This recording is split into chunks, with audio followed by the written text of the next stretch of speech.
Assalamualaikum warahmatullahi wabarakatuh. Dalam video kali ini saya akan menjelaskan materi terkait wakaf untuk memenuhi tugas mata kuliah Fikih Muamalah yang diampu oleh Bapak Muhammad Zidni Nafi Hasbi SME. Yang pertama tentang pengertian wakaf.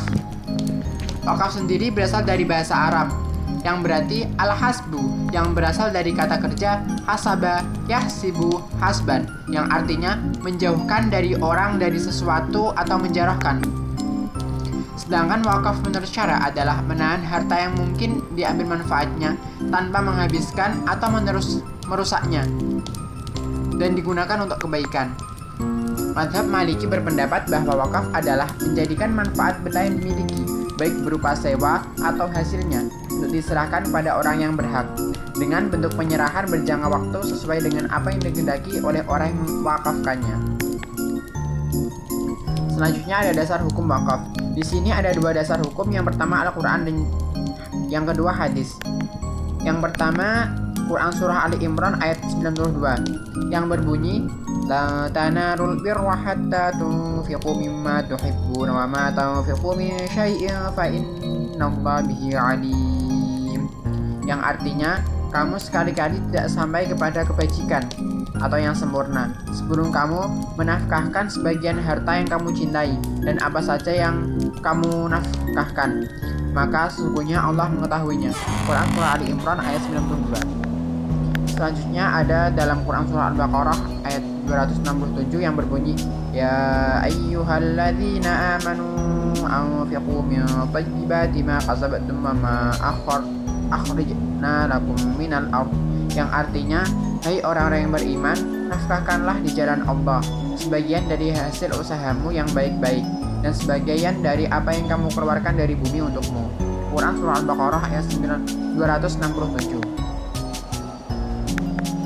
Yang ketiga ada dalam Quran Surah Al-Ma'idah ayat 2 yang berbunyi wa ta'awanu 'alal birri wattaqwa wa la ta'awanu 'alal itsmi wal 'udwan wattaqullaha innallaha syadidul 'iqab, yang artinya dan tolong-menolonglah kamu dalam mengerjakan kebajikan dan takwa, dan jangan tolong-menolonglah dalam berbuat dosa dan pelanggaran, dan bertakwalah kamu kepada Allah, sesungguhnya Allah amat berat siksaannya. Quran Surah Ma'idah ayat 2. Dalam hadis yang dapat dijadikan dasar hukum wakaf adalah salah satu hadis yang diriwayatkan oleh Imam Muslim mengenai jenis amal jariyah yang cukup terkenal. Hadis ini bersumber dari Abu Hurairah yang didasarkan pada sabda Nabi Muhammad SAW, yang artinya jika seseorang meninggal dunia maka terputuslah amalnya kecuali 3 perkara, yakni sedekah jariyah, ilmu yang bermanfaat, dan doa anak yang soleh. Hadis riwayat Muslim. Selanjutnya rukun wakaf. Di sini ada 4. Yang pertama orang yang berwakaf atau wakif. Yang kedua benda yang diwakafkan atau mauquf. Yang ketiga ada penerima wakaf atau nazir. Yang terakhir atau keempat lafal atau pernyataan penyerahan wakaf. Syarat-syarat sah wakaf. Yang pertama, wakaf harus orang yang sepenuhnya menguasai sebagai pemilik benda yang akan diwakafkan. Si wakif tersebut harus mukallaf atau balik dan atas kehendaknya sendiri. Yang kedua, benda yang akan diwakafkan harus kekal zatnya. Berarti ketika timbul manfaatnya, zat barang tidak rusak. Harta wakaf hendaknya disebutkan dengan terang dan jelas kepada siapa dan untuk apa diwakafkan. Yang ketiga, penerima wakaf haruslah orang yang berhak memiliki sesuatu, maka tidak sah wakaf kepada hamba sahaya. Ikrar wakaf dinyatakan dengan jelas, baik dengan lisan maupun tulisan. Yang kelima, dilakukan secara tunai atau tidak ada khiyar kepada wakaf, berarti memindahkan wakaf pada waktu itu.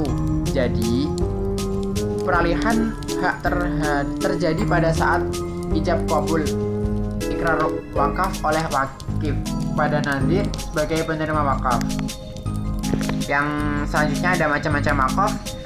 Pendapat ini dikemukakan oleh Ahmad Azhir Bashir. Yang pertama ada wakaf alih. Wakaf alih atau biasanya disebut keluarga atau khusus. Merupakan wakaf yang ditunjukkan kepada orang-orang tertentu, seseorang atau lebih, baik keluarga wakif atau bukan. Misalnya nih, mewakafkan buku-buku untuk anak-anak yang mampu mempergunakan, kemudian cucu-cucunya. Wakaf semacam ini dipandang sah dan berhak menikmati harta wakaf adalah mereka yang ditunjuk pada pernyataan wakaf tersebut. Yang kedua ada wakaf khair.